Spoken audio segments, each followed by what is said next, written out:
There we go. I usually have a backup. It's just my phone because my phone audio is actually pretty good too. Yeah, that's like a big piece in the future. Well, because like the microphone and the lenses of phones are just as good as like an actual like camera now. Yeah. The only thing that's cheap is like the labor to make it, but like the actual that's why you get cameras cheap, right? But like not. I mean, that's why you get phones cheap, but not cameras, because like we don't have little like Chinese boys and girls like making cameras. Yeah. Children anywhere really, just you need the small hands. Yeah, I don't know where. Yeah, I don't know where Apple like they do this. I don't know where they make their iPhones. It's Father's Day. I don't really want to talk about child labor. Oh yeah, it is Father's Day. That's crazy. This is your first Father's Day, right? Yeah. That's crazy. Yeah.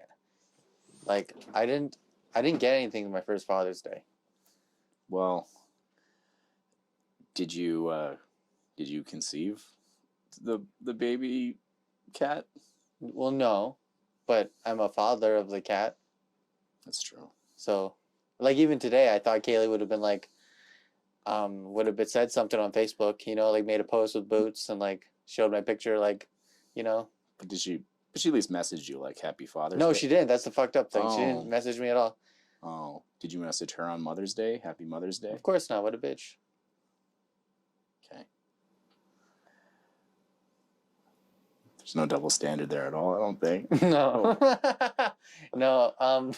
Sometimes I really mess with people though when I'm like, yeah, I have a son. They're like, what? You have a son? Then I show them a picture like, oh, it's a cat. I'm like, yeah. It like really messes with their brains for a moment. It's been crazy having a kid though and not sleeping. And how much sleep have you lost since you had a kid? Well, I prioritize sleep, as you know. I like to get my 8 hours. I feel like it makes me anabolic. I think it helps my recovery. Yeah. I sleep. You're a weaker form. No, I'm down on average. My Fitbit says I sleep about 4 to 6 hours any given night lately. Yeah. Which is not ideal, but I'm making it work. He was sleeping through the night at around 4 months, which was crazy. It was lovely, and we were very smug and telling people that. So you flew too close to the sun? We did, yeah. We were all cocky. We got some bad karma. We're like, oh yeah, baby sleeps all the way through. How long? Well, you know, we didn't do anything special. He just sleeps through the night. So since Christmas, though, like right around the New Year, we put him in his crib, and it seemed okay. And somewhere during January, it'd be like at least 3 wake-ups a night. And I generally wake up and bring him over to Ashley, but a lot of the times I try to rock him to sleep myself. This podcast is kicking off. Pretty wild stuff here. This is actually the point of the podcast. Oh, yeah? Yeah, just the podcast in general isn't supposed to be exciting or anything. It's supposed to be an actual conversation between two people. Yeah. Like, it could be exciting, it could be really boring, but the point is it's supposed to be an actual conversation. Yeah. Because I find, like, podcasts in general, there's, like, some kind of norm or agenda to be exciting. But, like, that's not a regular conversation. That's not normal. You like when you talk to a person, you're not like, oh man, let me tell you about this crazy thing I did, yada yada, or oh hey, tell me the crazy story you have on the spot. It's like those things don't actually happen in conversation.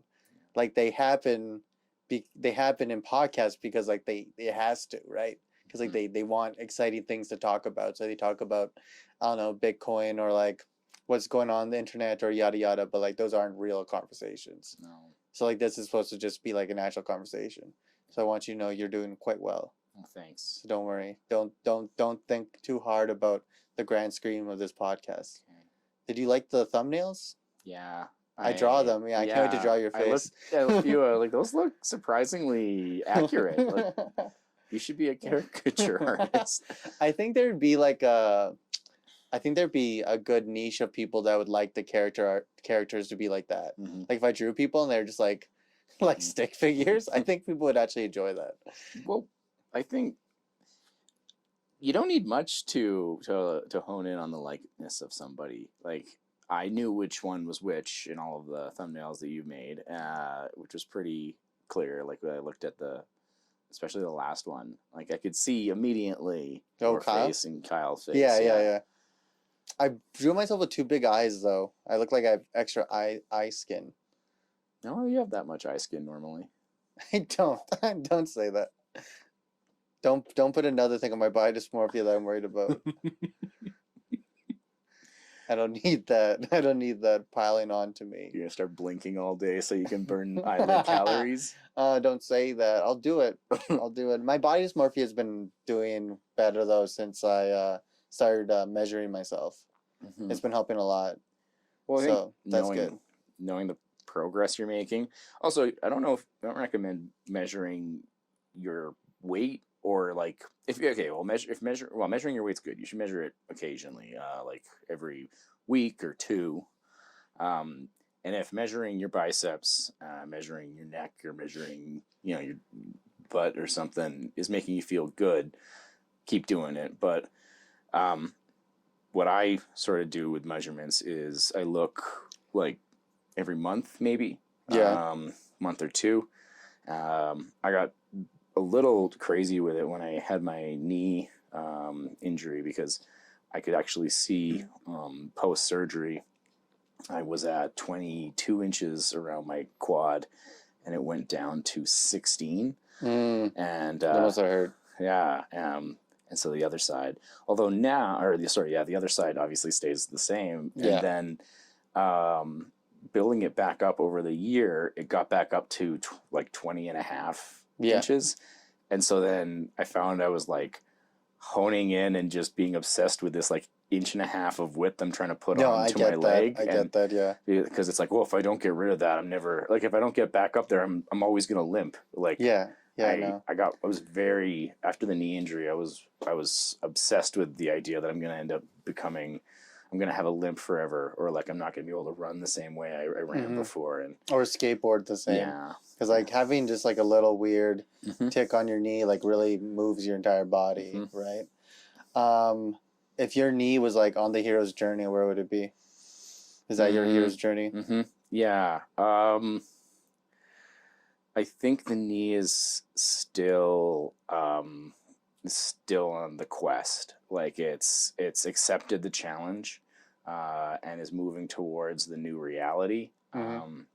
But we haven't settled where I am. I still believe I have another 6 months of recovery before I will be back to, quote, 100%, which is now 99% of, I mean, at best, actually, the surgeon said, at best, you'll be about 90% with that leg. And I said, I bet at best I can get to 99. So that's what I'm shooting for. Are you competitive? I never know you to be competitive. With me. I'm competitive just with me. Okay. And then like, what were you like when you played lacrosse? Well, I never. Oh wait. Never did. What's that game? You're holding the ball? Rugby. Yeah, I'm playing rugby in that picture. I don't know why I thought lacrosse. Yeah, I don't know why either, because I'm not holding a stick. It's pretty integral to the game of lacrosse. Oh, you watched the lacrosse movie earlier today. Yeah, Grizzlies. It was good. I don't think you'd like it as much, but why? Well, it's for about First Nations and stuff. I would like that movie as much as I would like any other movie. I think it's. It'd be funny if it was just like silence for like a minute. That'd be hilarious. This room though, this like office I'm in right now, really takes me back. Yeah. To when you yelled at me. Yeah, I was like, stop touching the stuff. You can't have my Dick Tracy poster. I have it now. I know. You took it. Yeah, I took it. Actually, it made me really happy to give you that. And to give you the chin-up bar. Honestly, the one thing I remember about, because like we met at Buddy's at a comedy show, and it was when I just came to a realization that like, I want to meet people who make film, but it doesn't happen like in movies where like you go to a city and then you meet people like you and then it happens, blah, blah, blah. You know, I found my experience, at least, like I found like duds where I'd meet people, they're like, oh yeah, we should do this, and then it never happened. So I was like, you know what, fuck it. And then I asked the scene, I was like, who makes film right now? And they're like, Patrick Crosman. And I remember just coming up to you and I was like, do you want to make a movie tomorrow? And they're like, yeah. I'm like, okay, cool. We'll make a movie tomorrow. And then like that's what like that we did. We made a movie like the next day. We made that movie, and it had 1,000 views within a week and a half. Yeah, it was pretty fun. I'd like to go back to it, honestly. Yeah, we could revisit. At this point in time, that video has 890,000 views. Yeah, really. No, I'm serious. Like I'm not joking around. Like I did plug my YouTube channel into this sort of like algorithm. So it's like this.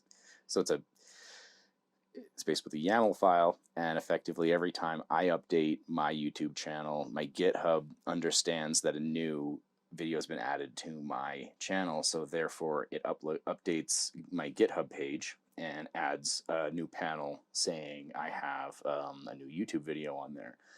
But I think the way that the YouTube algorithm combined with this GitHub workflow, it's an action, if anybody's concerned with it, it's a GitHub action. The way I think that plugs in together is that every time that algorithm, or every time that workflow or that action is called, I think it can give a boost to other ones or something, because in that time I started using it, it had 9,000 views, and it went up to, it shot up to 750,000 in a month. Anyway. I remember that, actually. You told me about that. You showed me the peak. Yeah. You're like, look at this. It's a weird peak in this month. I'm like, that's weird. Yeah. Honestly, if I went back, I think I would edit it shorter. Yeah. The scenes were too long. They are. And it's kind of like, although there's this strange awkwardness to it, because I'm half trying to mock like the sup guys, Patty Whack here, like YouTuber at the time. But what's also up? Today we're going to try to explode a melon. Yeah. And but I'm also wholeheartedly trying to, but because I'm not a talented actor, it's just this awkward guy who's trying to, not forget this very simple script that we talked through. Yeah. And it worked. I think really people just cared about the violence aspect, like where I kind of stage or top rope jumped on you. I think YouTube is going to hit a spectrum of where those kind of videos are more welcome than the videos there are now. I think YouTube's getting kind of sick, or YouTube audience, is getting kind of sick of the pretty polished put together videos. Yeah. I really think that YouTube's hitting another like generational jump into like something else. And I think that like a lot of YouTube now is like going into the like they're going to be polished, like polished material content like Mr. Beast, but I really think that like there's going to be a wave of people just making like weird stuff, and people will like love that so much, and that'll be like the next norm. Yeah. I think people are drawn towards authenticity. Yeah.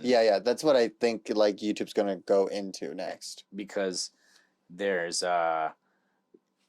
like definitely the algorithm patterns that people do now, the things they do with their thumbnails, the way they even set their shots so that they kind of will look like somebody else's stuff. Even like take like just like Binging with Babish. There's hundreds of imitators, and there's also this other dude, Brian Langstrom, who I found I very much enjoy because he's authentic, and he started by actually ripping off Babish. Like he didn't try to rip off Babish's movie concept where he makes food for movies, but shot for shot, he basically reproduced, basically reverse engineered the Babish style. And his popularity is probably in part due to that, but his longevity in it, because he started, is due to his authenticity. Yeah.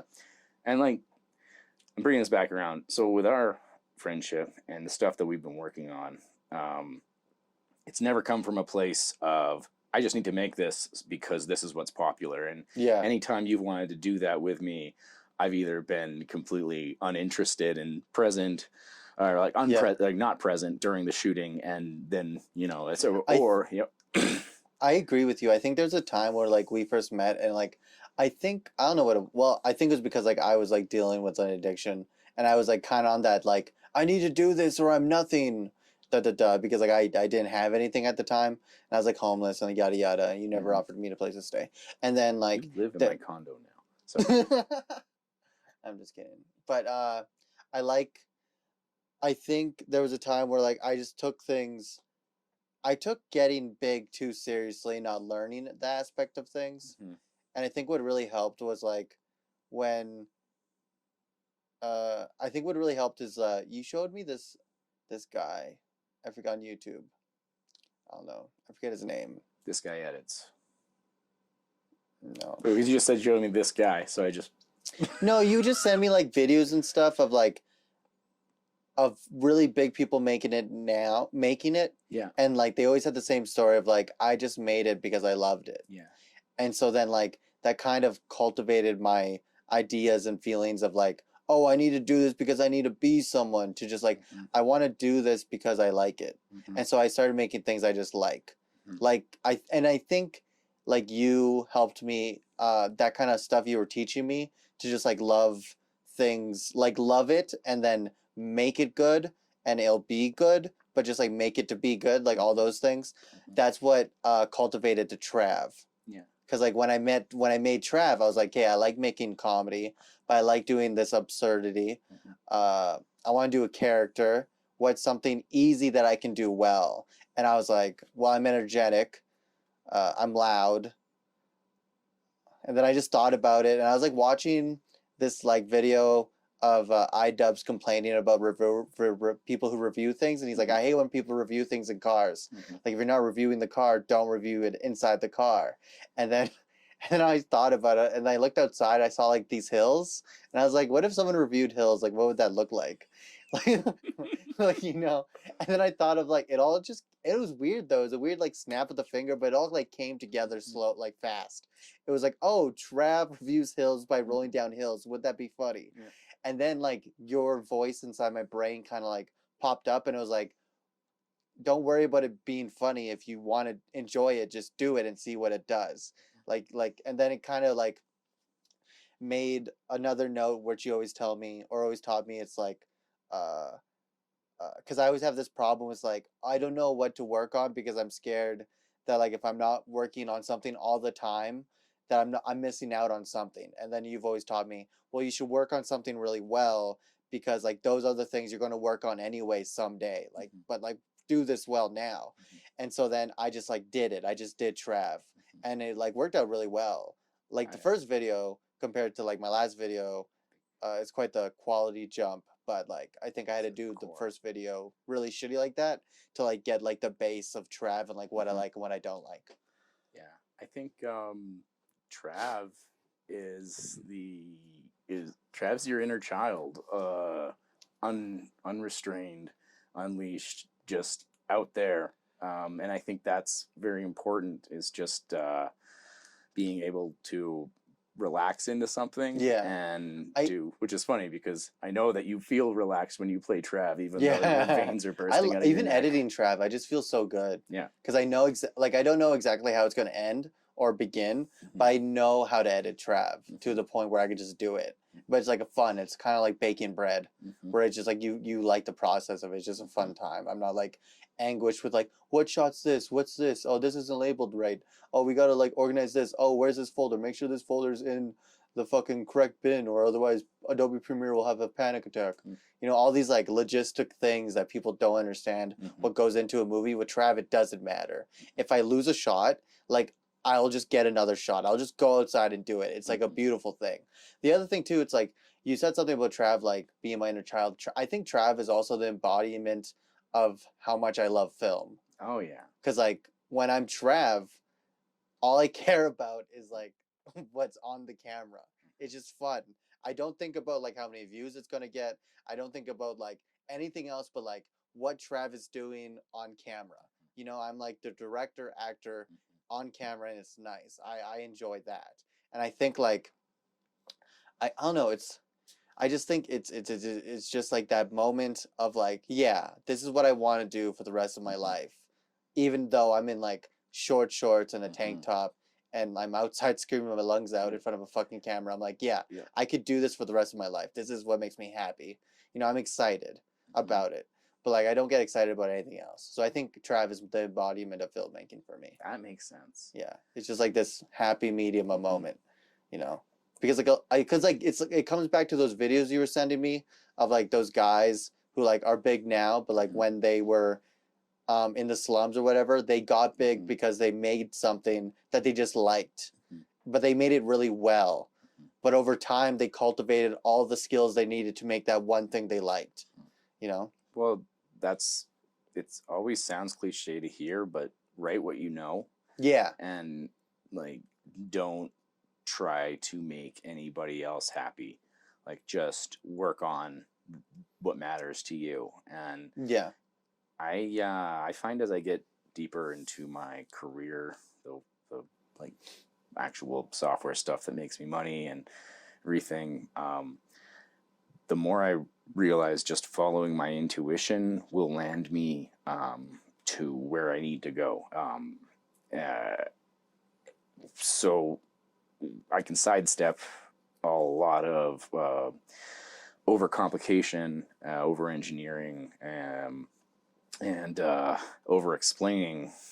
So this is a parallel between my successful work career and my filmmaking and comedy stuff. Just trusting myself, even if what I'm doing doesn't feel like it's going to matter, just trust myself and complete it. Yeah. And then it will become something far greater than the sum of its parts. Yeah. You know, I felt that way with Flail, because you know Nakey Jakey? Have you ever seen his videos? Okay. I want to show you. How about after? Was it the guy that didn't? He's on the medicine ball. Yeah, and he's a green screen behind him. You did show me that. Yeah. Okay. Yeah, I recall that. Yeah. Okay. So like I showed you that in Nakey Jakey. Oh, sorry. I'll start from the beginning. So the Flail is this like the series I'm doing with like it's an in-depth look of the grind, but I fell in love with the idea of it on a green screen because of Nakey Jakey, and I kind of did the same thing that the guy from Babish did, where I tried to like film it and shoot it just like Nakey Jakey would, you know. Same thing. Yeah. And then I edited it and something about it like felt off for me. And I was like, I don't like this at all. Like it doesn't feel right, like that intuition you were talking about. Yeah. And then I filmed it differently with the same my fucking Adobe Premiere fucking crashed and I lost all those stupid files and I had to film it again. But this time I was like, I like the idea that Nakey Jakey had with the green screen. I like the big green screen and like the moving pictures along behind me. But like, how can I make that different? Like, what would I do if I was just doing it with just me in mind? How would I film it? And I filmed it again, and then I liked it even more. I was like, okay, I don't want to be standing. I want to have a microphone in my hand, and like I don't want like it to be moving too much. I just want it to be kind of like authentically going through my head. Because now when I do the green screen stuff, the video is behind me on the green screen still, but what I like about it, it's like it's a visualization. Yeah. How do you say it? Visualization. Nice. That word. It is a visualization. Yeah. Of what's going on in like my mind, because like I'm literally thinking about that set with the set in the back of my mind. Right? So it's like it's telling you that. You don't have to like wonder like what's going on. You're like seeing it. He's thinking about that behind him. You know, he's listening to it. He's like, you know. You're a very omniscient narrator. Yeah. So I like that now. It's been good. Keep what works, throw away everything else. Yeah. That's cut the fat. Yeah, that's really, I mean, like you can use fat for some things. I don't never really cut that. Like I cut the fat out, but then like, you know, you can like render your fat and you can make soap out of fat. Yeah, your shots are long. Yeah. I remember I re-edited like that homeless thing to a minute from 5 minutes, and I was like, I don't know why this had to be so long. Like it's such a long take. You Because would be proud. Sorry, you asked me. Go ahead. Well, in school, you went to film school, right? Yeah. You did all that stuff. Yeah. So it's like, who taught you to take such long takes? Like, where did that come from? It's just a style thing. Like, it's like... But, like, what movie did you see? You're like, I want to do that. Like, what movie? Because, like, for me, my editing choices are, like, very super mega. Yeah. I like super mega. I like, what's his name? Andre, that Andre guy with the prank show. I forget what his name is. No, I don't know. I don't want to say I Andre do know the Eric Giant. Andres. Eric Andre. Yeah. His show, like, it's very, like, fast edit. Yeah, no, that gives me a seizure, man. There's too much there. It's like, it's... I don't want to make a comment about you Zoomers. Everything needs to cut. So I think for me, it sounds pretentious. It is pretentious. There's Spielberg oneers, those long shots, or freaking Citizen Kane, where like, how did they do that shot? Where like it's so long, and it's like how and then I don't know, like you like Birdman? No, I thought Birdman was cool, but people are doing things in Birdman. There's like a minute long take that you did of me walking up the stairs. I'm just walking up the stairs. Cut it by 3. Okay, yeah, that really is just, I think, a bit of ego of me being like, no, this is and like, this is my rosebud. Yeah, and like, this is it. This is my rosebud. Like, I just don't. I think part of it is I didn't. Like on your grave, you'll be like on your deathbed, and like you'll like just say one thing, and it'll be like a reference to like the long take. You'll be like, stairs, and then you'll go. It's like, what did it mean? Yeah, it was just. I think I actually just watched the short I made in 2015 called Ben Had, and it's yeah, like there's a lot of choices I made during it. If I could make those choices again, they'd probably be a little tighter. And here's the thing. I think and don't take this offensively, because like you taught me how to edit, so I can't be like you're a bad editor, because like if I'm a good editor, that means you're a good editor by default. It's actually kind of nice because like, okay, can I tell you about Into the Spider-Verse 2? Well, yeah, but don't tell me anything. I won't tell you any crazy. I won't tell you any crazy. There's a moment that made me think of you because like so Peter mentors Miles, right? Yeah. In the first movie. Yeah. So in the second movie, this one Spider-Woman is fighting Miles, and she's like, "You're a terrible mentor." And then Miles beats her up, and then he's like, "Well, he beat you, so I guess I'm not." It made me think of you though, because like sometimes I'm doing really good edits. I'm like, man, I'm a good editor. Then I think of you. I'm like, oh, because Patrick's a good editor. Yeah. But anyways, I think your style of editing, it's very like the mindset of like, I'd rather have it in than not have it at all. Yeah. You know, well, it's like, if you have it, you want to use it. It's kind of like you don't want to throw away leftovers. You're like, no, dude, it's good. You just microwave the chicken. It's still good. It's like, just throw it out. It's been there for 3 days. I'm like eating a whole rotisserie chicken and then saving all the bones, making broth. And then putting that broth in leftover soup to make the soup stretch out. Like, yeah. Like you're eating like a month worth of soup. It's like, Jesus. But then with me, when I edit, I'm just like, I'm not going to eat soup for a month. Throw that out. Throw that in, like eat half the cheese chicken. I'm not going to use that chicken. Throw it out. Keep what works, throw out everything else. I think the style has, I think, evolved. I did just win the local category. And that was fast. That was much Kimberly Dirtbag Film Festival. Yeah. And that one, I set myself a hard target of 7 minutes. Yeah. And the only reason why I was able to make it that length is because, in the exact same way as you just said, where I can't throw anything out, I just put 6 shots on screen at the same time, so they could have the same amount of screen time.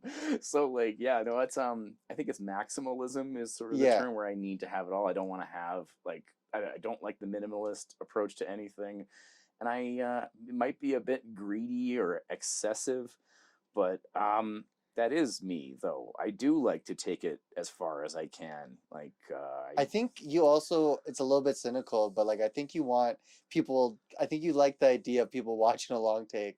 You're like, you know, sit there and you watch me pan over. There's nothing. Pan over a blade of grass. Because you bring up Spielberg and he's like, Yep. he has long takes. Yeah, he's long takes of E.T. going to the moon. Okay, that should be a long take. Yeah. But like, if he were to make an action movie, do you think he'd use long takes? No, probably not. So there's this movie with a lot of action, directed by Spielberg. What movie? If you say Indiana Jones. No, it's not. No, it's Saving Private Ryan. Oh, I haven't seen that. Oh, so we should watch that. We should. We could just watch the storming the beach at Normandy clip, because it's like a 12-minute shot, and yeah, a lot more happens in that one shot than any film that I've ever made, or maybe even 10 films I've made.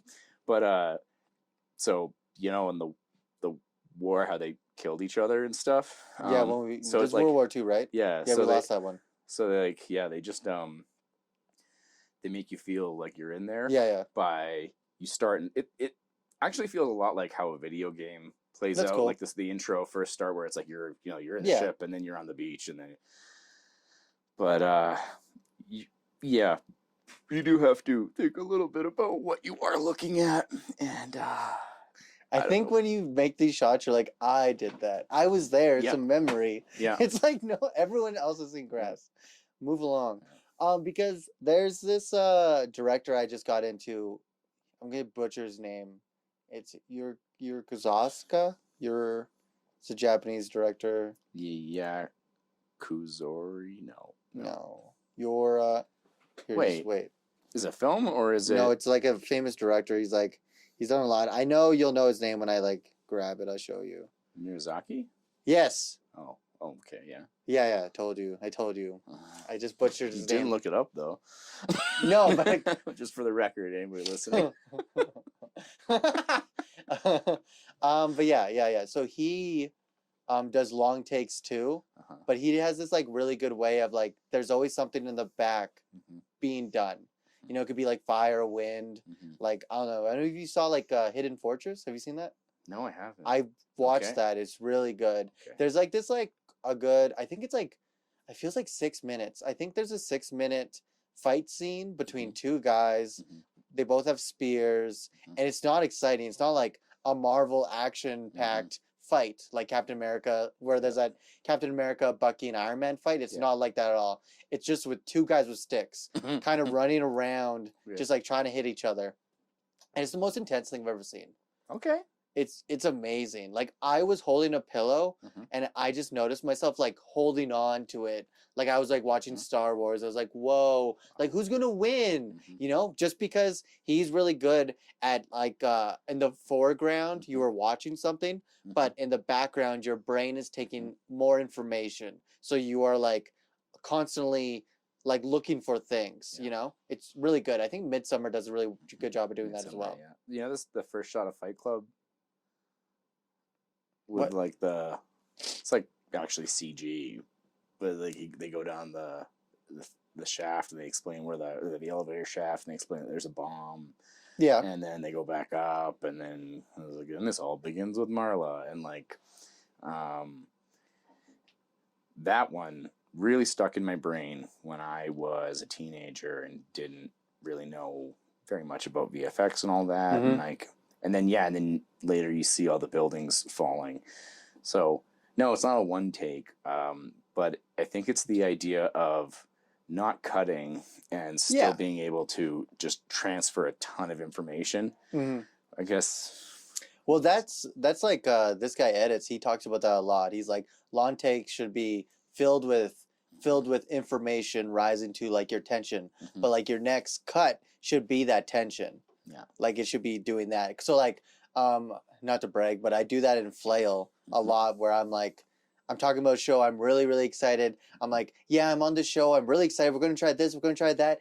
I have confidence that it's going to go well, yada, yada, yada. And then it cuts to me, like the same shot cuts to me being like, yeah, we're on the show. We're about to go like literally like in in a minute. We're up there in a minute, guys. Okay, it's gonna be good. And then it cuts to me like bombing for like 5 minutes straight, and just me like doing terrible. And then like it cuts to me being like, we didn't do good. I don't really know what I did. I think I just went too fast maybe, but we're gonna do it again. And then it cuts to me be like, I bombed again.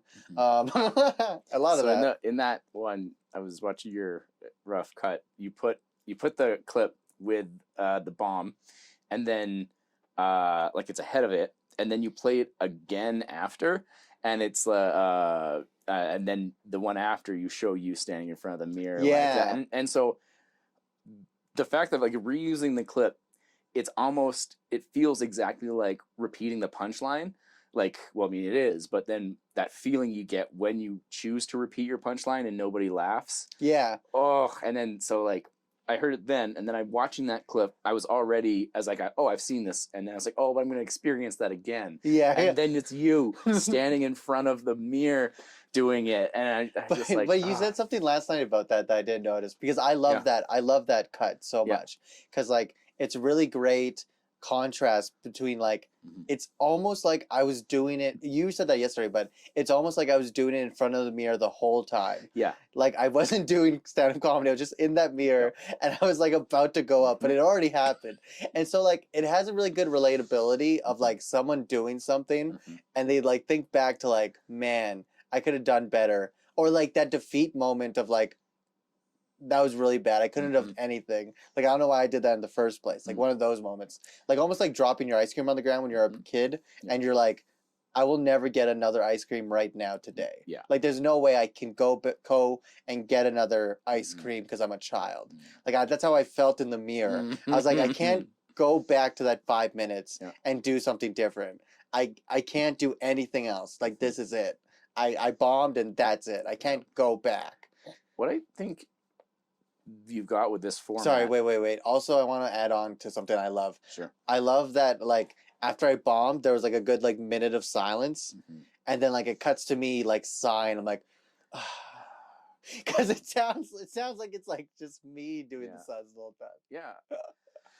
Sorry, go. No.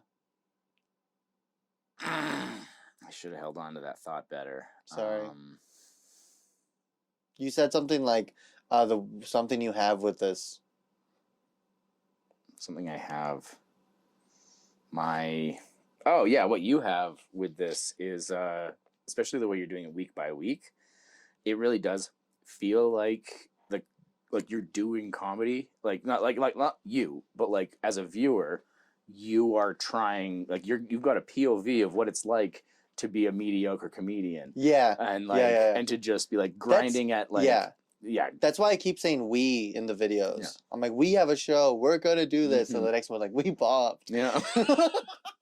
I thought you were doing that just to take the load off your own shoulders a bit. No, I started saying we because like it's an experimental thing that I'm taking someone on, right? Like we are in this together. Like you, a viewer, are on this with me. Like we're not alone. We're doing this.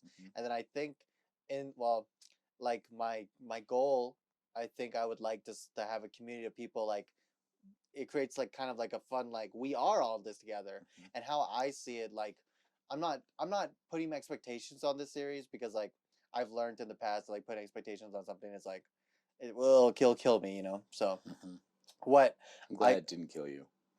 Anyway, what? Keep going. I don't know what you mean. Like, you know, like with expectations on things, they will kill you. But well, technically it did kill me, but that's what I'm saying. Because it was like me, it was like the expectations on stuff, and then at the time, and then you actually end up dying, and then you didn't die. There was just a very loaded statement. We figured it out though. Oh, okay.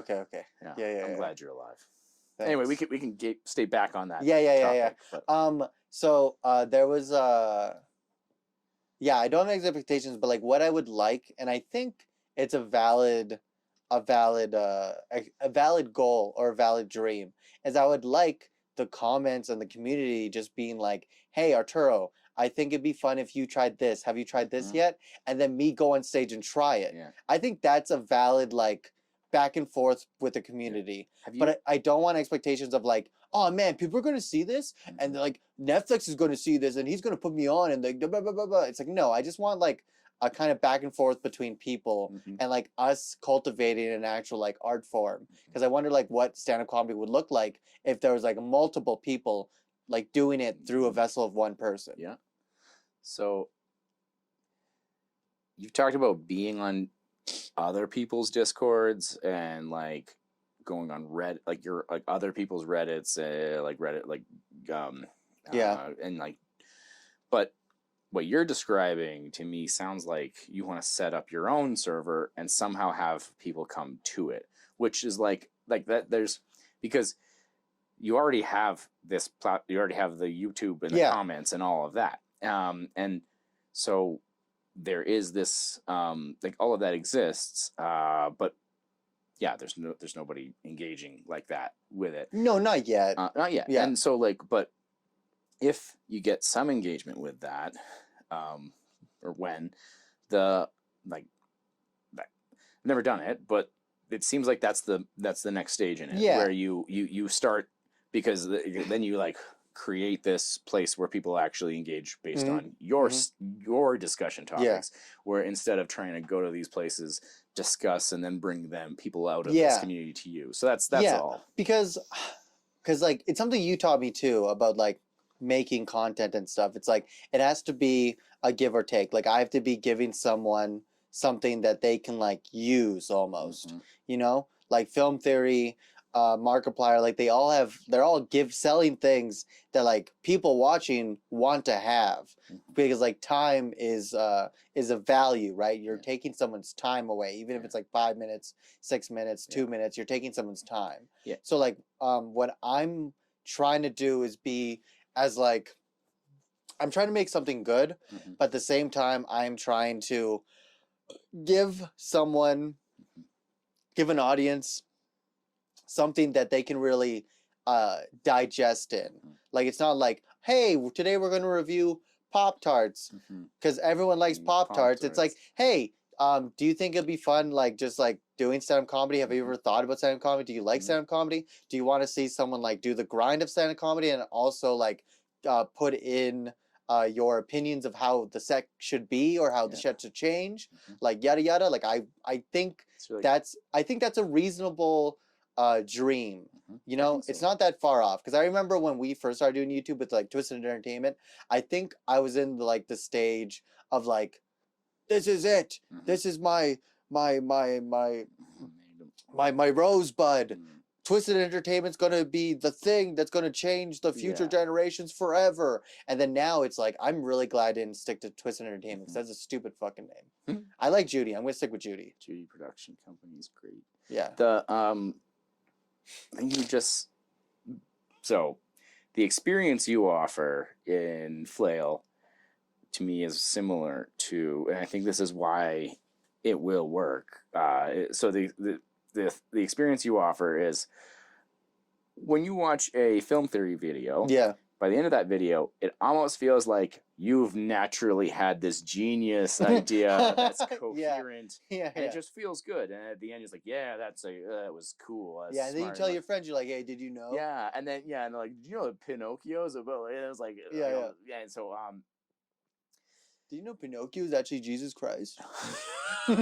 Then you come back so that there's this experience you have of having some idea or some coherent experience. And so with yours, it is giving somebody the experience of going through the process of taking the joke. Because I do like how you focus and sit on just, this is the punchline and or this is the concept of the joke, and you're kind of working at it and you're working at it and you're working at it. And then eventually it does work, and that is comedy. Like that is how that goes. Yeah, it's kind of like the last episode you saw. Like I bombed twice.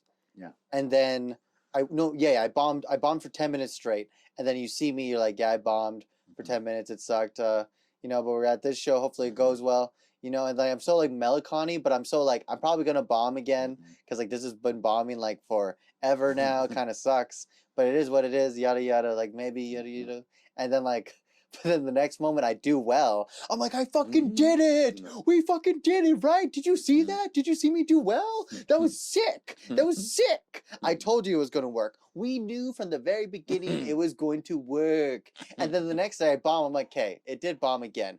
But, you know, things happen. It worked yesterday. But, like, that's stand-up comedy. Like, one day it's going to work, and then you go to your next show, it doesn't work, and then you're like, what the fuck? And then the next day you do it again, and, like, it doesn't work, and you're like, okay, maybe it's dead. But then you do go to your next show, and it does work, so you're like, fuck, you know, that's a tie.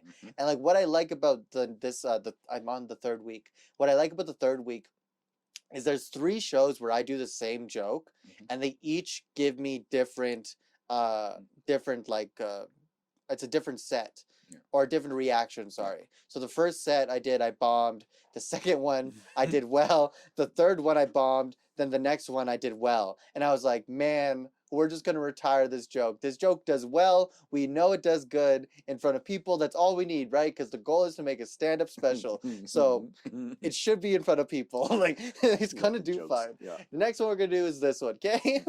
Yeah. So in comparison where instead of having to go through and put together all of these tough thoughts or instead of having to go through like the pain of bombing and the pain of showing up to a show and not getting on the draw and then also the next day showing up to the show and bombing and then the next day, so like that's all condensed into 10 minutes, and that's I think a pretty in the same way is the experience that you're selling, because like that's a hard process to go through. Like that takes some grit and it's hard, but then when you come out on top, so like I can see why people would want to watch this and sort of hop on board with it. It's been really fun. It's been really fun to edit. Like it's a little bit daunting because, as you know, like when you first do like a project, you're like, oh, this is gonna be so cool, and then it's the logistics of the project that kill you, not the idea. Yeah. Like you have these filmmakers, they have these great ideas, these wonderful things that they can do, but then like logistically, like editing is what really kills I feel it kills a lot of filmmakers, is like, how are you going to put this story together? You know, like what really do you need? And like, that's what sucks. Well, it's because like I had to learn how to green screen. That's a whole other language of editing that I just need to learn now. Yeah. Well, I mean, you click on the green part and then you pull it around on some sliders and then the green goes away. I don't know what's so hard about it, man. Like, I tried to move myself around the green screen and it just wouldn't work. Can I? Yeah. Let me help you. Yeah, that'd be Let's sick. do that. I'll stand by your computer. All right, you want to go do that right now? No.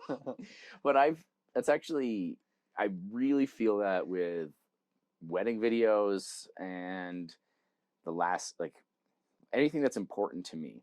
The wedding videos become important to me because I would say we're getting paid. I'm getting paid, and it's also kind of my job to give them something special. Like that was sort of the mantra, is like it is your job to give them something special, because they have this insane vision in their head that you're never actually going to live up to. Yeah. So you got to do the best you can. It's like the Avengers Part 2. They tried. I didn't have a bad time. I thought so. There's this point of anxiety I get to almost in every project where there's all these clips on a timeline, all these things that kind of work, separate ideas, and I can't look at all of them at once and know that I have more good than bad. I just know that there's enough bad on the timeline that it's not good. Like the whole thing is not good at this point because of, probably like 7 or 8 cuts, right? When you actually look at what needs to be done, but in my head it feels like infinity. Like I have 1,000 things. I'm gonna have to tweak all of the clips. Everything needs to be shorter. My oneer is not good. But like there's this. That's every project is I get to this point, and the thing I've found, unfortunately for me, an attention deficit disorder, is timelines. Eventually I have to deliver it, and once I deliver it, it's fine. And it's the pressure of getting through those 8 cuts or whatever, and the deliberation of making each one in a way take me like an hour and a half to do, even though I could just have spent 15 minutes cutting the same way I was cutting when I first started the project, where you're like, oh yeah, that's fine, come back, that's fine, I'll come back to that. You come back to it, it's like, wow, that's a very good cut, I didn't even think about that one. But it's the ones that I'm agonizing over, where the self-doubt creeps in, and eventually, you know, I could have 2 hours of time to edit something, and I'm spending 35 minutes of my session staring at the monitor, just like being upset. And that's transferred into my career. That's transferred in writing comedy, where I find the only solution is to just stop worrying, which is impossible. But because the worry, you can't stop worrying. You just have to tell the worry to sit in the back seat for a little bit. Yeah. And the truth is, if the worry sits in the back seat, you do what you need to, you're going to be a lot closer to that perfect, you know, unreachable thing. Yeah. Also on that, I find, okay, so the worst part for me is like when I'm working on like an edit, and I'm talking about an edit, I'm not talking about a sequence, because there's a difference. Like an edit is like a small fraction of what you do to the actual timeline. Oh, thank you. I'm telling them. I'm a good podcast host. I'm the best. I know. Anyway, aren't you proud that I know that? I am proud to know that. That's why I tried not to mock you. but yeah, so like it's the worst when you work on one singular edit, and like you're like, this is the best edit in the world, like I've been doing this for like an hour, and then like you look at your timeline, you're like, this lasts like 5 seconds, and like you played, you're like, it's good, but like why did I spend an hour on this 5-second thing that no one's gonna see? Yeah. especially when you're moving, like for me, keyframing. As soon as I start moving some object around and then trying to make it perfectly land in the right place at the right time, according to there's an edit, and there's also like there's a fade or something. There's too many combinations. There's no right answer. No. The right answer is probably what you did 3 clicks in. Yeah. And then half the time you do another half hour of work and wish you just were where you were a half hour ago. And then some people, like, well, not some people, but like the stars and like the bright lights will tell you, oh yeah, but like the rawness and the mistakes are what make a movie. Like that movie where like the dancers are on the roof and they were tapping, you can hear it through the film. Like that won awards. It's like, that was one time. Okay, you should probably try to edit your thing well. Like you shouldn't probably make all your edits like shitty. It's like, so as a result, every shot that I have has imperfections. It's like, in fact, you shouldn't do that. Like I go out of my way to hire the worst sound guy I possibly can, and I tell him to point the mic 40 degrees in the wrong way. I feel like there's a difference between raw artistic choices and just like lazy choices masked by, oh well, it's supposed to be the rawness. It's like, you're shooting a comedy. Why is there rawness in your comedy? So, you know, in that edit, that my Life of a Dirtbag film, there's a sequence where I meet Ashley on a bridge, and I'm talking about like just meeting somebody, and then there's a siren in the background, just because that's what happened in that clip, and I had a little bit of a crossfade, and I didn't know what I needed to do, but I knew that I couldn't keep. I knew that if I wanted to use that shot, I couldn't use it without keeping that ambulance audio in. But I love that shot, and this is again that gluttony where like, I need this shot, I can't get rid of it, but I love that shot. And so I had 2 clips beside each other. There's me meeting Ashley on a bridge, and then the next one is me at Rabbit Hill, and I'm skiing backwards, and then I ski directly into a box, and I get the biggest Charlie horse I've ever got in my life, and I show 2 pictures of me in the aftermath, and then the next clip is like a cut of me being like, I started stand-up comedy. But the that edit, I didn't know what to do. I just knew that this was the shot I needed for that line of the script and the next line of the script needed this shot. Yeah. And I had no idea how I was going to navigate between those two shots. Yeah. So I put them together. Oh, nice. I just put them together, and it's this jarring, abrupt cut. But you hear when Ashley comes up, there's this person I love, and the vibe is pretty warm. Yeah. And you hear a siren for some reason, but you can tell it's part of the audio that we were, we're on a bridge, we're downtown, and then you're on a ski hill immediately for like a shot for like 2 seconds. Actually, not even for 2 seconds. It's like 1 second, and then it's a slam. So the GoPro shakes, the audio clips, and then I'm like, oh, I got the beach or whatever. And so like that cut to me, it's jarring, and it actually feels the same way I felt during that fall. So like, but I didn't try to cut it that way. It just happened. And there's these things where like you keep agonizing over how am I going to make this cut work? Well, sometimes you just try it and it's more perfect than you ever could have. Yeah, exactly.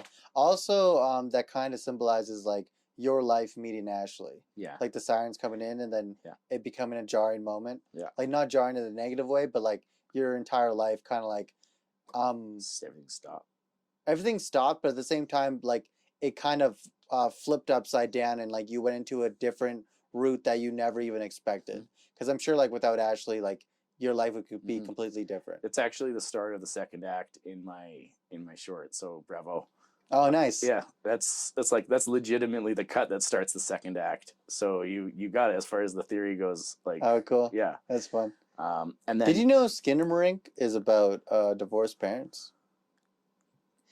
Kai will never say what Skinamarink is actually about. That's like at its core is just there's these parents splitting up and there's these kids in a house, but the rest of it is unknown. Do you want to talk about that movie for a bit, or do you just want to bring up this thing you knew? Yeah, I just wanted to bring it up. 1 sec. I don't have ADHD though. Is that ADHD? Yes, you do. Is that ADHD? For sure. Yes, that's ADHD. No, it's just that interesting idea. That you just needed to share with no context? Yeah, because you're my friend. I feel comfortable around you.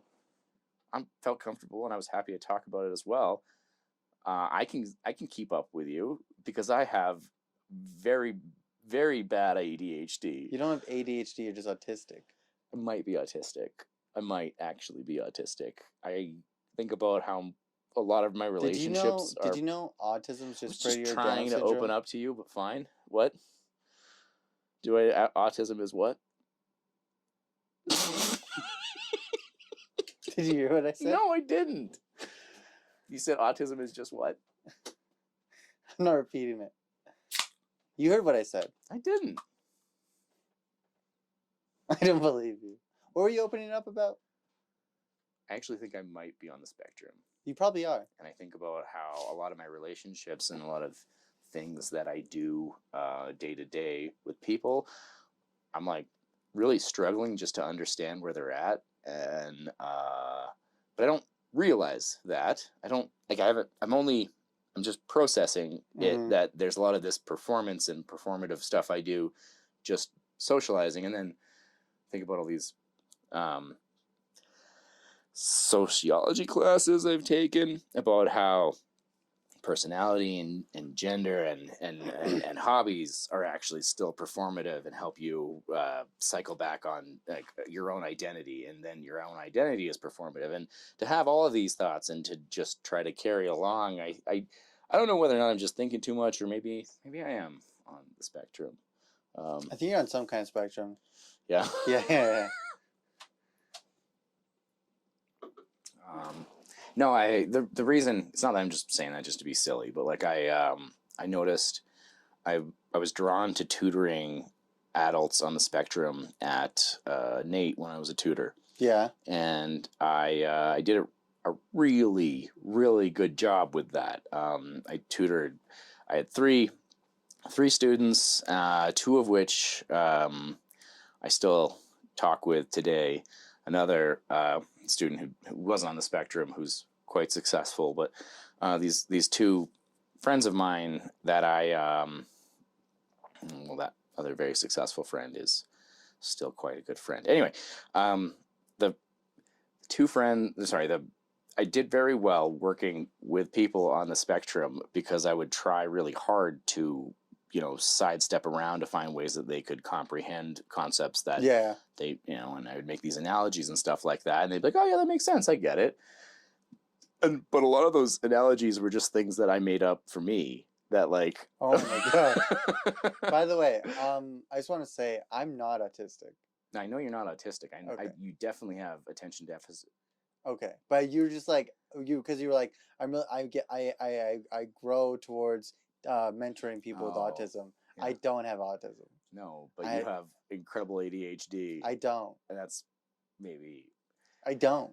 I'm way too focused and like I get shit done too much to have ADHD. Okay. Do you understand? Like I have an entire schedule, like by the hour sometimes of things I have to do and I get them done. That's not ADHD. Isn't ADHD where you get confused and like, I don't know, you're just distracted all the time? Well, I mean, you might want to look into what obsessive compulsive disorder is. Oh, now I have compulsive disorder now? Now I have OCD? Yeah. No, I think you do have ADHD and to deal and to cope with it, you have compulsions and you have a fondness for stimulants, which the ADHD brain focuses only when the stimulus around it has been raised high enough. The medication prescribed, stimulant medication, especially slow-release stimulant medication, is beneficial for people with ADHD because it raises whatever it is they are trying to engage with. It raises the interesting factor or the whatever just enough so that entering the activity is a little easier, and staying in the activity instead of leaving the activity is but these coping mechanisms that you have where you hyper focus on something. That's a term. I hyper focus on things. I know, but the thing is, I hyper focus at work a lot. I hyper focus on editing. I hyper focus on writing. I hyper focus but the thing is, when I do it, everything else doesn't matter. In fact, the last 2 weeks of when I was finishing my last video, I forgot 3 social events Ashley and I had committed to, and I was just like downstairs editing, and Ashley was like, "Why are you still editing? We have to go." I'm like, "What?" Oh. But could that also be just the weed? Maybe. But so the idea is you're actually letting parts of your life go when you are okay. I wish I had prepped more for making my case about you having ADHD. I get what you're saying, but okay. Let's say I have ADHD, right? Let's just pretend for a sec I have ADHD, right? Are you telling me that I had ADHD since I was a kid, and because I never got diagnosed, I have slowly been integrating coping mechanisms to cope with the ADHD without knowing I have ADHD? Like I've made a schedule for myself from 5 a.m. to 11 p.m. to cope with the fact that I can't concentrate enough. Yes. Wait, I'm not done. Can't concentrate enough by myself, so I need to have a literal thing in front of me telling me what I need to do on the hour. Yes. Okay. Because or maybe I just have a lot of things to do, and like normal busy people, we need like another thing, a thing that just tells us what to do. Nobody does that. Nobody has as busy as me. Jeff Bezos does it. Nobody has 5 a.m. to 11 a.m. scheduled in blocks, man. Like, and yeah, like what I do in my work week, Monday morning, I come in and I sort out all of the boring paperwork, all of these notes. I have this note-taking system, which I hate working through because I have all these rules that I have to follow, where I write a -T for a task that I have to do, or -M for a task that I missed, and then if I finish a task, I make a D- that I've finished this thing. So every Monday morning from 8 until noon, I work through my last week of notes and I prepare notes for the next week. Doing the process is painful to me. But it also feels kind of good in the same way where like lifting weights feels kind of good, but like your muscles, like there's a good feeling to doing, to getting a pump. It's like getting a brain pump for me, I guess, where like, but doing it is grueling and feels hard. But when I am done doing that at noon, I have laid out basically everything I missed last week and everything I need to do this week. And then I reward myself by coding or working on whatever I feel like in the afternoon of that day. And then the Tuesday, Wednesday, Thursday is. So I impose a structure on myself so that I can follow through on all of the commitments I have made. And I put myself in a place where I remove distractions, only the ones that, like, only the things pertinent to what I'm trying to do. I use lists and I use timers and I use breaks. So I have these things. So these are my coping mechanisms that I have either intentionally created or unintentionally done, because one time I wrote a to-do list about this, or one time on a Friday afternoon I started doing this process, and then on Monday I felt really good about this. Or anyway, you don't go out of your way to, like, I need a coping strategy. I'm gonna, like, you don't just like write this down. You start doing something. Like some people just start day drinking when they go to work, right? Like that's how they cope, right? But you just, if you want to write out, like I've, like your 5 a.m. to 11 a.m. block is insane to me. But I support you, and I think it's really cool how you have that structure. I think 5 a.m. to 11 p.m. block. I think the reason you do that is because you know that if you didn't have the structure, you'd be completely lost. You would just I agree that I would be lost without my planner.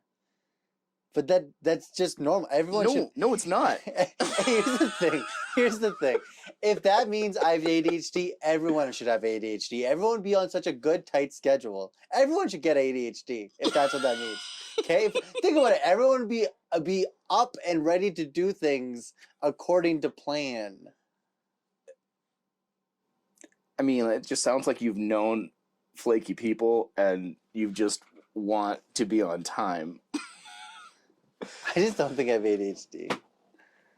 Here's the thing: the only connection I've ever made with I might have ADHD is that cocaine thing, where like cocaine with people with ADHD, like stimulants, so they would prefer like cocaine. Do you know what I mean? And then like people, well, because like cocaine is like Ritalin is like another form of cocaine, right? Actually, it's closer to meth. Okay, well, meth and cocaine, like it kind of feels the same. Yeah. Anyways, so like, it was a stimulant, right? So like an enhancer, and so like people with ADHD, they like would like stimulants, and cocaine's a stimulant, and so that would make sense why I like cocaine so much. But at the same time, why I get violent on weed is because that's the opposite. I think you just haven't found the right strain. No, it's not that, Patrick. But like that's why I don't. That's the only connection I can make to ADHD. But I will not allow you to infect my brain with like, oh, you're on time at things and you like schedules because you have a busy schedule to do and you have a lot of projects that you need to get done and work on because you're using it as a coping mechanism. So tell me, how often when you're having conversations either with random people or maybe people you care about or deeply, not friends like you, maybe, so let's say you're having a conversation with Emily, how many times a week do you just start thinking about a project? Like you're just mid-conversation and you're just kind of still thinking about your project? Oh, all the time. I'm thinking about my project like throughout this entire conversation. I've thought about like 3 other projects while we're talking. Also, I thought about like, that doesn't mean anything. That just means I'm focused on other things. I can except for the one that you're supposed to be focused on right now. But I can do both at the same time. Why would I? It doesn't mean I have ADHD. Like, yeah, I thought about 3. Here's the thing. I thought about 3 projects in this conversation that you and I are having right now. And then I also had like a little fantasy about sex. But like, that doesn't mean that I have ADHD. That just means I can do multiple things at one time. Like, what do you mean? Yeah, no, I think you got a strong point there. I have no ground to stand on. That's not ADHD. Okay. What is it? Do you find that you feel more comfortable when the attention of a crowd is on you versus the attention which end of the crowd would you rather be on? In front speaking or on the other side? Probably watching? In front speaking. So most people hate that. Most people, and I know that's just comics are drawn towards standing and speaking publicly, and comics do that, and you're a comic. But there's a level of insanity associated with that, and that's not necessarily tied in with ADHD, but people, one of the symptoms of ADHD is an ongoing need to be the center of attention, because the threshold of stimulation for social interaction is raised. The stakes are pretty high when all of the eyes are on you. Yeah. Whereas it's kind of boring when it's just one person and you're just, well, you know, obviously. Is that why I don't like music?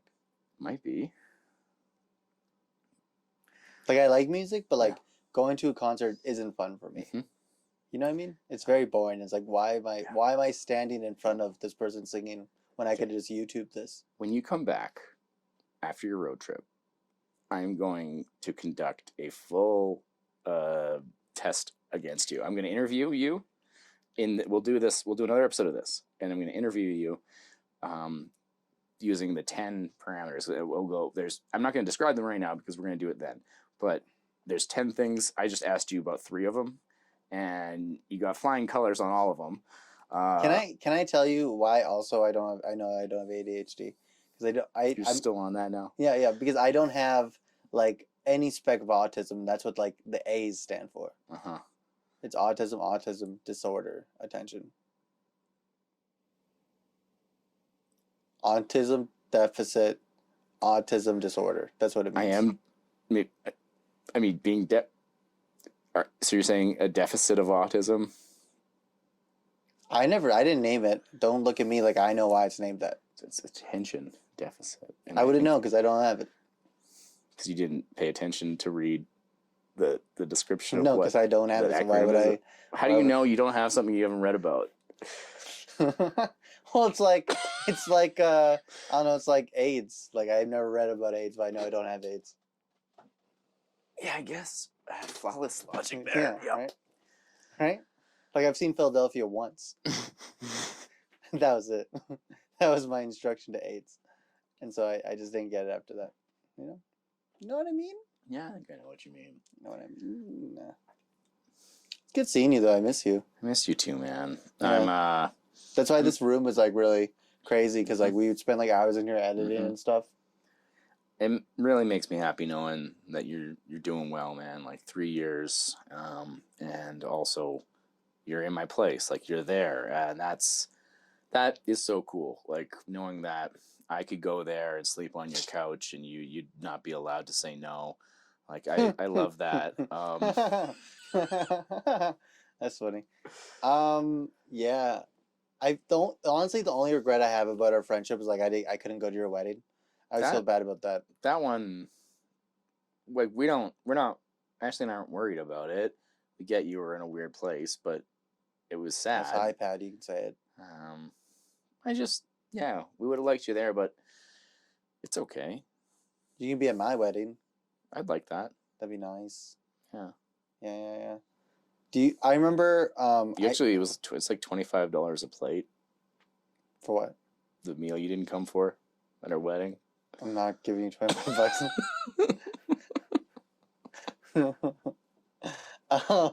What was it? What were you serving? Chimichangas. I'm glad I didn't go. Wait, there's more. Did you actually serve chimichangas at your wedding? Well, there's chimichangas, gourmet. There was a. Why would you serve chimichangas? Because we like chimichangas, and they offered them. The caterer offered them. They had like this. Okay. You know what? It's fine. Risotto. Yeah. They had 3 kinds of salads. When I think chimichangas, I assume I see like Pillsbury chimichangas, and you guys are like microwaving it and then putting it on the Yeah, plates. yeah. Just everybody microwaves in a lineup. That's what I see in my head. Yeah. Me and Emily were doing Chinese food. Very cool. Mm-hmm.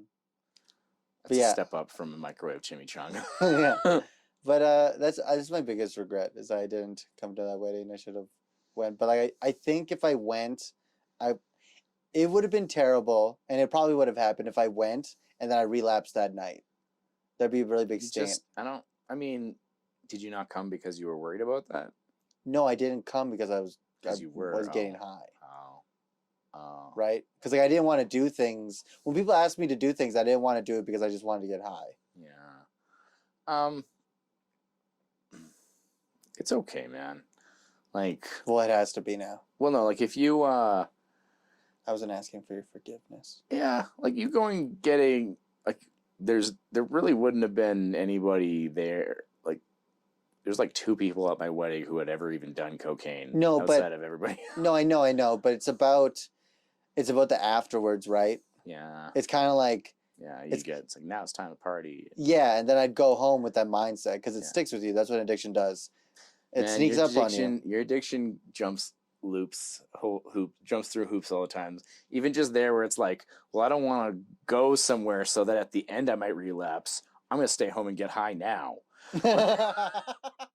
Yeah, basically. Well, that's how I overdosed, right? Like I was on Tinder lonely, and that's a trigger for me being lonely and shit. And I didn't love myself at the time, and I would message girls, be like, haha, yeah, da da. Then she'd be like, how about you come over? I'm like, okay, cool. And she's like, do you drink? I'm like, oh no, I don't drink, but I'll buy you some alcohol, whatever.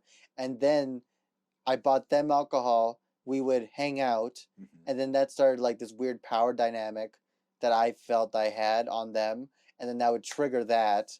And then the next time I would have a beer because I would tell myself, oh, I don't have a drinking problem, I have a cocaine problem. And then like that happened the first week, then that happened the second week, then the third week I relapsed and overdosed. Yeah.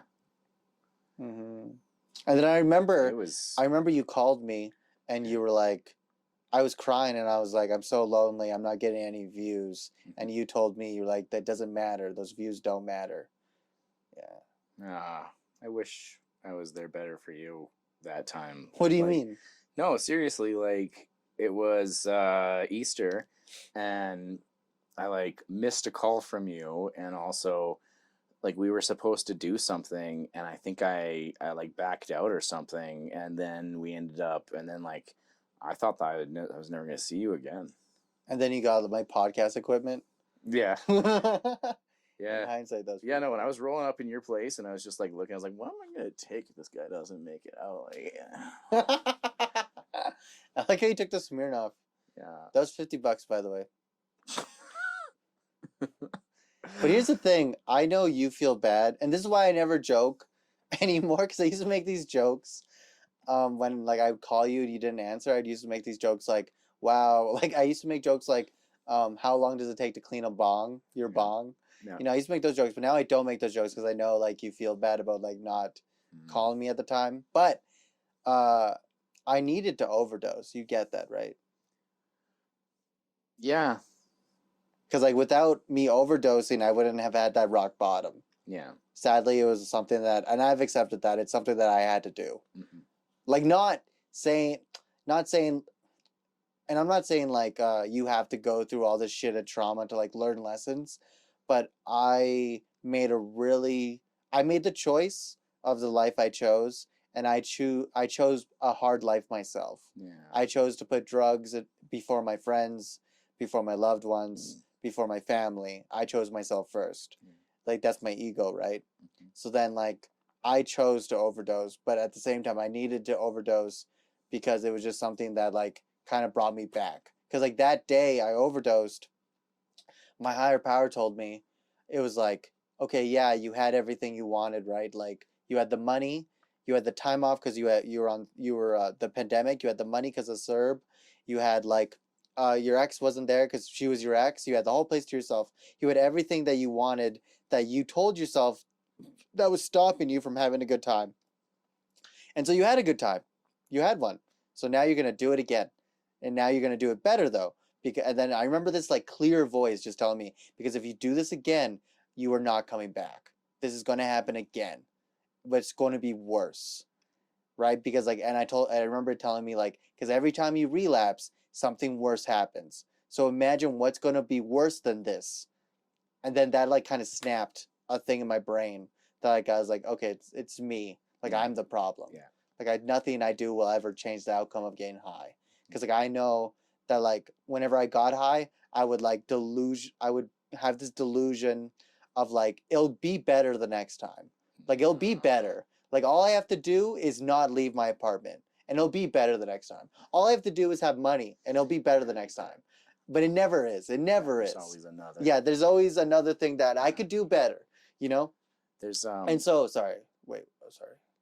And that's why I like filmmaking so much. That's why I'm always thankful for you for bringing filmmaking in my life, because filmmaking has the same idea as doing drugs. Because when you do a film, even if it's shit, you do the next one better. There's always a better film to do, right? Like when you're editing and you make a bad cut, you just do it again, but it's right there. Yeah. So like it's kind of like taking a line for me at least. Like that's what filmmaking brings. Oh, it makes sense. Yeah. But I said a lot in tutoring, and then eventually would say to myself, and still say to myself today, you can't learn anything without a bit of suffering. Yeah. And so whatever lesson that taught you, it feels like, yeah, I guess it did need to happen. Mm-hmm. So like whatever universal Buddha, whatever you believe in, like I think there's a reason why you didn't call me. And there's yeah, that sounds so mean. But there's a reason why you didn't call me, right? There has to be. That's the reason. There's a reason why my higher power took me out of that apartment, because like for whatever reason I left that apartment after I did my last line, because I don't recall 3 hours of the night, right? Because like I got more alcohol around like 2 a.m. Yeah. And then I went back to my apartment and I blacked out because I did my last line. But I woke up like 4 blocks away. But I had all my drugs, all my money, all my stuff on me for whatever reason. So whatever reason, I left with all that stuff. And I never do that. But like, it's a good thing I did, because someone found me. They called it's like this orange ambulance. Yeah. You know, it's for the overdose ambulance or whatever. Yeah. They took me. They took away all my drugs. They took away all the booze. They got me sober like that night, because like when you die, they like transfuse all your blood and like they put new blood in you, yada yada. So then like I was in the hospital and I had like, here's the thing. So every time I relapsed before that, I was coming down and being like, I'm never going to do drugs. I'm never going to do this again. This is so stupid. But I was like still high coming down. I wasn't really taking in the reality of like my actions, because I was coming down from like 3 8-balls of cocaine. There was obviously I didn't want to do that. It's kind of like a kid eating a bunch of ice cream. He's like, oh, that was the worst decision of my life. He's like, he's going to do it again. Right? Because like it's you don't think about that in the moment. You feel a lot different than the mindset you were in. Yeah. Later. But when I was in the hospital for 5 days after I died, by the way, I died for 2 minutes and Jesus took 3 days. So just remember that. Anyways, so like after I died, I was in the hospital for 5 days, but I was sober for the 5 days, because the moment I woke up, I was up. Like I was clean, you know? And so I had 5 days to like sit there and really fucking think, you know? And I think that clarity is what I needed for my higher power to come down and be like, hey, because like I never had that clarity before, but I really think it's because the drugs in the past, the drugs were still in my system, blocking that clarity, you know?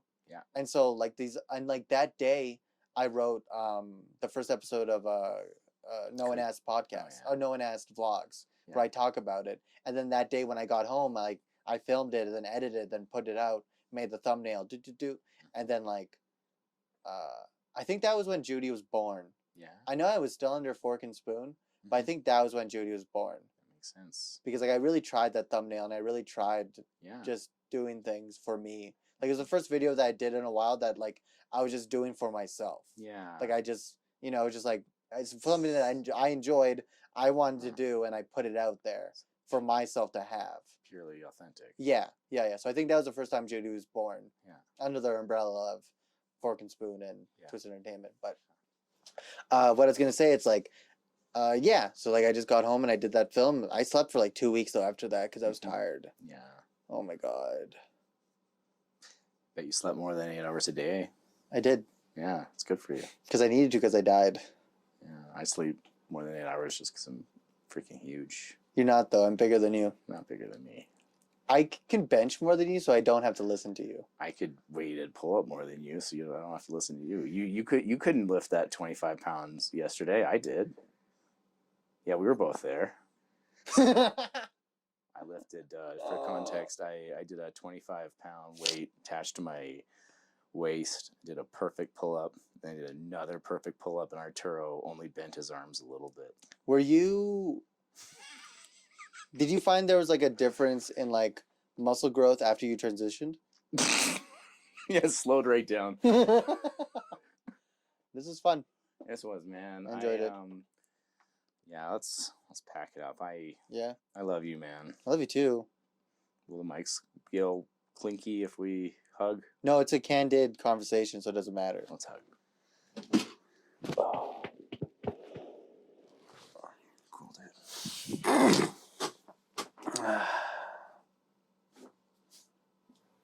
Bye. Bye, man. No, you say it. Okay, it's fine. You say it to the people. Bye, audience. Yeah, there you go. It's